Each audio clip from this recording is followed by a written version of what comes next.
Monday, Indian and Chinese soldiers fought on disputed land, and around 24 people died on the Indian side. Killed fighting with Chinese troops. India has announced plans to ban 54 Chinese apps. Across India has seen protests. In the wake of the Pahalgam terror attack, China has voiced support for Pakistan.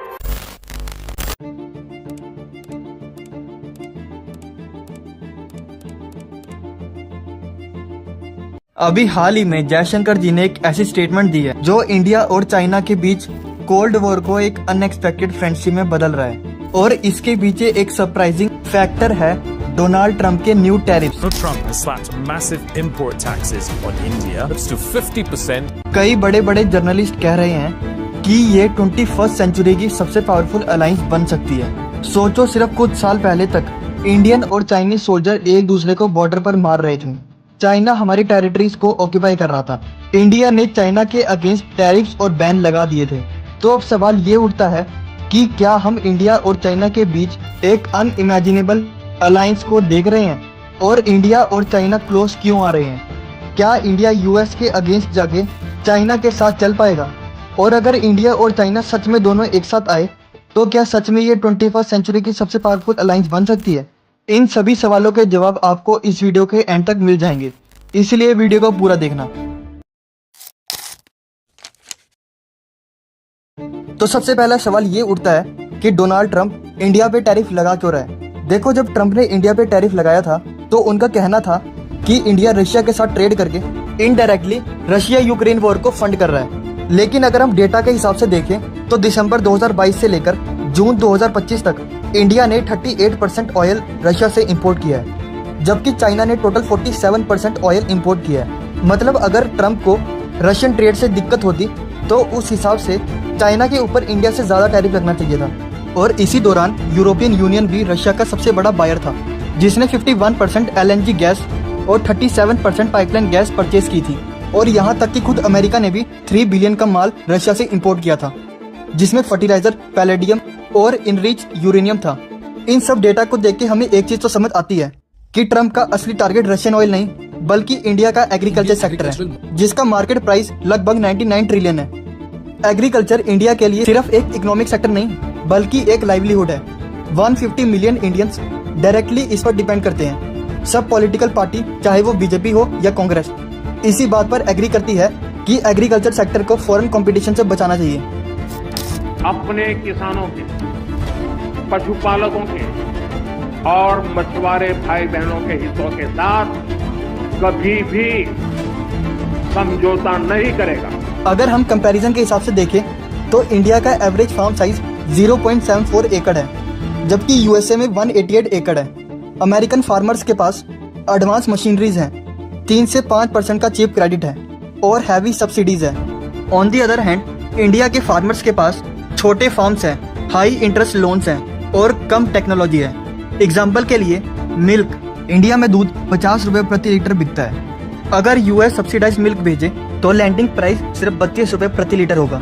Consumers को 20% सस्ता दूध मिलेगा, लेकिन India के farmers का margin खत्म हो जाएगा और वो बैंकरप्ट भी हो सकते हैं। अगर हम अपना मार्केट पूरी तरीके से खोल दें तो फूड डिपेंडेंसी भी रिस्की हो जाएगी, और कल को अगर यूएसए ने फूड एक्सपोर्ट रोक दिया तो बहुत बड़ी प्रॉब्लम हो सकती है। अब तुम सोचोगे कि चाइना के साथ पार्टनरशिप जो हमारे बॉर्डर पे कब्जा करने की कोशिश करता रहता है, लेकिन जियोपॉलिटिक्स में एक गोल्डन रूल है, no permanent friends, no permanent enemies, only permanent interest. अगर तुम चाइना की कहानी समझोगे तो 1980 से 1990s तक उन्होंने लो कॉस्ट मैन्युफैक्चरिंग के थ्रू दुनिया भर को सप्लाई किया।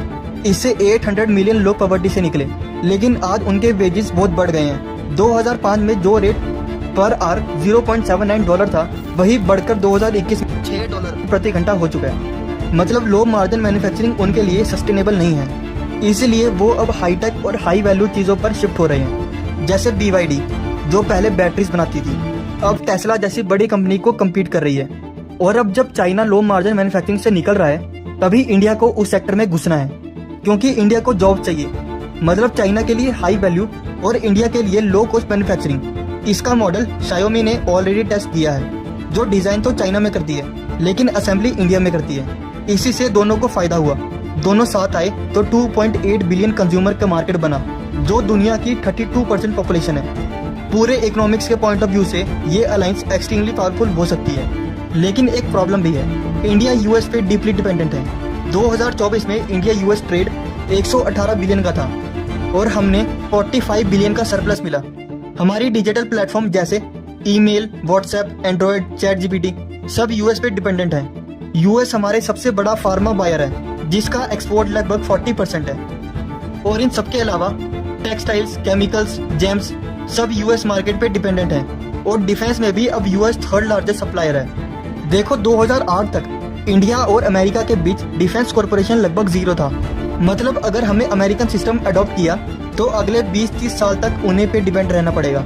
लेकिन सबसे इम्पोर्टेंट बात, अमेरिका चाहे कभी भी नाराज हो जाए, पर एक चीज जो हमें कभी इग्नोर नहीं करनी चाहिए, चाइना ने हमेशा हमें धोखा दिया है। 1950s में नेहरू जी ने हिंदी चीनी भाई भाई का स्लोगन दिया। Country, that is India, has gone out of her way to be friendly and cooperative with the Chinese government and people, and to plead their cause in the councils of the world, and then for the Chinese government to return evil for good, and even go to the extent of committing aggression and invade our sacred land. और 1954 में Panchsheel agreement sign किया, जिसमें दोनों ने peaceful को existence और mutual respect का promise किया। इंडिया ने तो गुडविल के लिए चाइना का यूएन मेंबरशिप भी सपोर्ट किया। नेहरू जी ने सोचा कि एशिया की 2 बड़ी सिविलाइजेशन मिलके एक नया एशिया खड़ा कर सकती है। लेकिन जब नेहरू जी दोस्ती का सपना देख रहे थे, तब चाइना पीछे से प्लानिंग कर रहा था। और फिर 20 अक्टूबर 1962 को चाइना ने एक कोऑर्डिनेटेड मिलिट्री अटैक लॉन्च किया, जिसे आज हम इंडो चाइना वॉर के नाम से जानते हैं। इस वॉर में हजारों इंडियन सोल्जर शहीद हुए, हमारी इकोनॉमिक कोलैप्स होने लगी और ग्रोथ स्लो हो गई और हमें यूएस और यूके से मदद मांगनी पड़ी। इस वॉर ने नेहरू जी का रैपिड इंडस्ट्रियलाइजेशन का ड्रीम भी तोड़ दिया। और यही वजह है कि इंडिया चाइना पार्टनरशिप अनकंफर्टेबल लगती है। अगर पेपर पे देखोगे तो ये अलायंस बिल्कुल लॉजिकल है। दोनों मिलाकर 2.8 बिलियन लोग हैं और उनकी मिडिल क्लास यूरोप के सारे कंट्री से ज्यादा बड़ी है। अगर ये दोनों साथ आए तो ग्लोबल इकोनॉमी को रीशेप भी कर सकते हैं और यहाँ तक कि वेस्टर्न डोमिनेंस को भी चैलेंज कर सकते हैं और एक नया इकोनॉमिक ऑर्डर बना सकते हैं। लेकिन चाइना के साथ सबसे बड़ी प्रॉब्लम ट्रस्ट इशू है।